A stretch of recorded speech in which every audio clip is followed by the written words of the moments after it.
বিএনপির একজন গুরুত্বপূর্ণ সদস্য, আমাদের কেন্দ্রীয় কমিটির আমাদের দুদু ভাই, যিনি তার জায়গা থেকে এই মন্তব্যটি করেছেন। আমি মনে করি যে এটি আসলে তার জায়গা থেকে হয়তো ব্যক্তিগত মন্তব্য, এটা দল হিসেবে বিএনপির নয় প্রথমত। আর দ্বিতীয়ত হচ্ছে, আমরা আমাদের জায়গা থেকে প্রত্যাশাও করি না, কারণ তারা আমাদের রাজনীতিতে তারা সিনিয়র। আমরা চাই তাদেরকে দেখে আমরা শিখবো, সামনের দিকে এগিয়ে যাব। কিন্তু তারা যদি এইরকম তাদের যারা বয়সের দিক থেকে অন্তত অনুজ রয়েছেন, তাদেরকে সামনে রেখে প্রতিহিংসামূলক বা ছোট করে কথা বলার এই কালচারটা আবার তৈরি করে, যেটা আমরা দেখতাম যে শেখ হাসিনা ডক্টর ইউনূসকে নিয়ে ছোট করে বিভিন্ন কথা বলতেন, খালেদা জিয়াকে নিয়ে ছোট করে বিভিন্ন কথা বলতেন। এটা কিন্তু বাংলাদেশের রাজনীতিতে রাজনৈতিক যে ব্যক্তিত্ব তাদের মধ্যে সৌহার্দ্যপূর্ণ সম্পর্কগুলোকে নষ্ট করে ফেলেছিল। তো আমরা তো একই কালচার আর তাদের কাছে বা তাদের মাধ্যমে দেখতে চাই না। তো সেই জায়গায় আমরা মনে করি আমাদের জন্য যদি তাদের কোনো পরামর্শ থাকে, তারা সেই পরামর্শটি দিবেন, এবং এই দেওয়ারই একটি সুন্দর শ্রদ্ধার একটি সম্পর্কের মধ্য দিয়ে এটি দেওয়া উচিত। সেই জায়গা থেকে আমরা তার কাছে এটি প্রত্যাশা করব। এবং আরেকটি কথা তিনি তার জায়গা থেকে যেটি বলেছেন যে আসলে এই আন্দোলনের কারণে বাংলাদেশি যে শিক্ষার যে সব কিছু পরিবেশ বা এগুলো নষ্ট হয়ে গেছে, শেষ হয়ে গিয়েছে। এটা সত্যি যে কিছুটা বিঘ্নিত হয়েছে, কিন্তু আমরা শেষ হয়ে গিয়েছে, নষ্ট হয়ে গেছে এই কথাটা কোনোদিন বলতে পারি না। দিন শেষে কি, এই যে যারা এখন বাংলাদেশের রাজনৈতিক পরিমণ্ডলে কথা বলছে, এই মানুষগুলো কিন্তু আর স্বাভাবিক জীবনযাপন করতে পারবে কিনা এটারও নিশ্চয়তা ছিল না। আমরা দেখেছি কিভাবে বিএনপির যারা অনেক বেশি স্ট্রাগল করেছে বিগত 16 বছর ধরে, তারা তাদের বড় বড় নেতৃবৃন্দ কিভাবে কান্নাকাটি করেছে সোশ্যাল মিডিয়ার সামনে এসে, যে তারা তাদের পরিবারের সামনে যেতে পারছে না, তার পরিবারের গুরুত্বপূর্ণ একজন সদস্য, তার ভাই মারা যাচ্ছে, দাফন করতে যেতে পর্যন্ত পারছে না। এবং এই ছাত্রদের এত বড় ত্যাগ, এত রক্তের পরেই কিন্তু আসলে এত বড় একটি অভ্যুত্থান, এবং এই মানুষগুলো এখন এভাবে মিডিয়ার সামনে এসে কিংবা বুক ফুলিয়ে তাদের জায়গা থেকে স্বাধীনভাবে কথা বলছে। সো ক্ষতিটা অবশ্যই কিছুটা না কিছুটা হলেও পড়াশোনার পরিবেশ বিঘ্নিত হয়েছে, ছাত্রদের ক্ষতি হয়েছে। কিন্তু এই যে এত বড় ত্যাগ, এই ত্যাগ কিন্তু শুধুমাত্র মানে তাদের ত্যাগ নয়, এটা পুরো বাংলাদেশের জন্য ত্যাগ। এই ত্যাগ কিন্তু ইভেন তাদের জন্য যারা এতদিন ধরে রাজনীতিটা ঠিকমতো করতে পারেনি। তো আমি মনে করি তাদের প্রতি এই শ্রদ্ধাটা সবসময় আমাদের থাকা উচিত।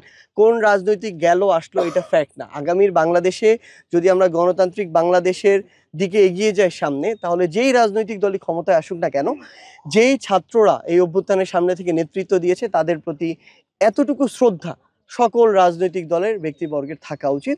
এবং আমি বিশ্বাস করি যে এক্ষেত্রে বিএনপি তাদের জায়গা থেকে কিংবা বিএনপির কোনো নেতা তাদের জায়গা থেকে আরও বেশি এই দায়িত্বটি পালন করবেন, কারণ যেহেতু তারা বড় দল, তাদের কাছে মানুষের প্রত্যাশা অনেক বেশি। আচ্ছা, আমরা জানতে পেরেছি যে ভারতের সাথে যে বাংলাদেশের ট্রান্সশিপমেন্টের যে আমাদের চুক্তিটি ছিল, এরকম আমাদের এটি তারা তাদের জায়গা থেকে বাতিল করেছে। আসলে সত্যি কথা বলতে কি, আমরা বলেছি কিন্তু যে বাংলাদেশ ভারত দুটি পাশাপাশি প্রতিবেশী দেশ। কখনো এই দুইটি দেশের সম্পর্ক এমন হয়ে যাবে না যে মুখোমুখি দাঁড়িয়ে যাবে, আমরা এটা প্রত্যাশা করি না। কিন্তু ভারতের কাজ, হ্যাঁ, তারা বাংলাদেশকে কিভাবে ডিল করছে, কোন চোখে দেখছে, এই জিনিসগুলোই ভারতের সাথে বাংলাদেশের সম্পর্কগুলো নির্ধারণ করবে। আমরা একটা জিনিস কি, কোনো কিছু কখনো থেমে থাকে না। আমরা মনে করি যে আমাদেরকে কেউ যদি অনৈতিকভাবে বা অযৌক্তিকভাবে কোনো একটি সুবিধা বঞ্চিত করে, দেশ হিসেবে বাংলাদেশ তার অপশন খুঁজে নিবে। এখন এই গ্লোবাল একটি ওয়ার্ল্ডে সবকিছুরই অবশ্যই কোনো না কোনো আরেকটি আহ, বিকল্প একটি অপশন রয়েছে। আমরা মনে করি যে এটি করে কিন্তু পৃথিবীর বড় বড় পরাশক্তি অনেককে চেপে ধরার চেষ্টা করেছিল বিভিন্ন সুযোগ সুবিধাকে বন্ধ করে দিয়ে। কিন্তু দিন শেষে ওই ছোট ছোট শক্তিগুলো আরো বিকল্প অসংখ্য পথের মধ্যে দিয়ে শক্তিশালী হয়েছে। তো আমরা মনে করি শুধু ভারত নয়, এক্ষেত্রে পৃথিবীর যে কোনো দেশই যদি তাদের জায়গা থেকে বিভিন্ন বাণিজ্যিক চুক্তি বা অন্যান্য অনেক সুযোগ সুবিধার জায়গায় আমাদেরকে এরকম চেপে ধরার চেষ্টা করে, আমরা মনে করি যে পুরো বিশ্ব আমাদের জন্য খালি রয়েছে। আমরা বিশ্বের অন্য জায়গায়, যে জায়গায় আমাদের এই সমতার, শ্রদ্ধার এবং ভ্রাতৃত্বের যে সম্পর্ক, এই সম্পর্কটি রেখে আমরা আমাদের সুন্দর একটি বাণিজ্যিক সম্পর্ক করতে পারবো, আমরা সেদিকে যাব। সো এই ক্ষেত্রে আমরা বিশ্বাস করি যে ভারত রাজনৈতিক দল হিসেবে নয়, বরং ভারত একটা দেশ হিসেবে ফাংশন করবে, এবং দেশ হিসেবে আরেক দেশের সাথে তার যে বাণিজ্যিক চুক্তিগুলো সেগুলো করবে এবং বজায় রাখবে। আসলে আমি তো আমার একদম গ্রামে বড় হয়েছি। আমার জীবনের প্রথম ১৭ বছর একদম গ্রামে কেটেছে। এটা জেলা শহরও না বা উপজেলা পর্যায়েও না। একদম গ্রামে। আমাদের বাসা থেকে ভারতের সীমান্ত ৩ কিলোমিটারের মতো হবে ডিসট্যান্স। তো ওই জায়গায় যে আ আমার কাছে মনে হয়েছে যে পহেলা বৈশাখ বলতে আমরা আমাদের সংস্কৃতি কালচারটাকে যেভাবে প্রেজেন্ট করতে চাই, আ ব্যাপারটা হচ্ছে মানুষ না যতটা না বেশি প্রেজেন্ট করতো তার চেয়ে বেশি ওন করতো, ধারণ করতো এই বিষয়টা। ধরেন আমরা আমাদের এই গ্রামে নববর্ষের কাছাকাছি সময় আমরা একটা হালখাতার একটা উৎসব দেখতাম দোকানগুলোতে। আমার আমার মনে আছে যে আমাদের বাড়িতে কোনো হালখাতার কার্ড আসলে আমার চাচ্চু হোক, আমার বড় আব্বু হোক কিংবা আব্বু, আমি বলতাম যে আমাকেও যেন সাথে নিয়ে যায়। কারণ সেখানে ওই যে বিভিন্ন খাবার-টাবার দিত। আবার বাড়িতে যেটা দেখা যেত সকাল, সকাল আসলে আমাদের এই উত্তরবঙ্গে স্পেশালি পঞ্চগড়ে ইলিশ এত অ্যাভেইলেবল ছিল না। আমি আমার বাড়িতে যে পহেলা বৈশাখে ইলিশ খেয়েছি এরকম আমার হয়নি। এটা এদিকে খুব স্বাভাবিকভাবে প্রতুলতা একটু কম। কিন্তু যেটা হয়েছিল আমাদের জায়গা থেকে আমরা দেখতাম শীদলের ভর্তা মাঝে, মাঝে হতো। যেগুলো এদিককার ঐতিহ্যবাহী। প্যালকা বা প্যালকা শাক বলি বা অনেকে শোলকা শাক বলে। আ এই জিনিসটা আমাদের বাড়িতে রান্না হতো। তারপরে হচ্ছে ওই যে ভাই বললেন যেটা, যে তিতারি শাক থেকে শুরু করে তারপরে পান্তা ভাতটা হতো। ইভেন এমনও হতো আগের রাতে হচ্ছে ভাতটাকে পানি দিয়ে রেখে দেওয়া হতো বা গরম ভাতকেও আমরা পানি দিয়ে খেতাম। পান্তা ভাতটা হতো।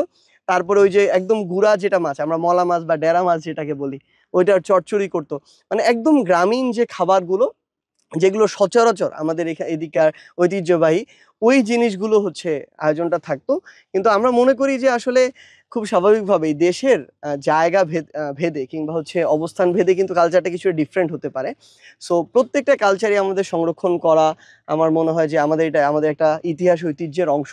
সো আমাদের এই কালচারের প্রতি যেন রেসপেক্টটা থাকে এবং সবচেয়ে গুরুত্বপূর্ণ হচ্ছে যে শো অফ এর জন্য যেন বাইরের যে অপসংস্কৃতিগুলো রয়েছে সেগুলাকে যেন আমরা এই একটা কালচারের অংশ না বানিয়ে দেই, এবং আমরা এটাও যেন না করি যে একজনের কালচার আরেকজনের উপরে চাপিয়ে দেওয়ার যে আমাদের একটা মানসিকতা, এগুলো থেকেও আমাদের বের হয়ে আসতে হবে। সবার কালচারের প্রতি আমাদের যে শ্রদ্ধার যে জায়গাটি সেটি আমাদের প্রদর্শন করা উচিত।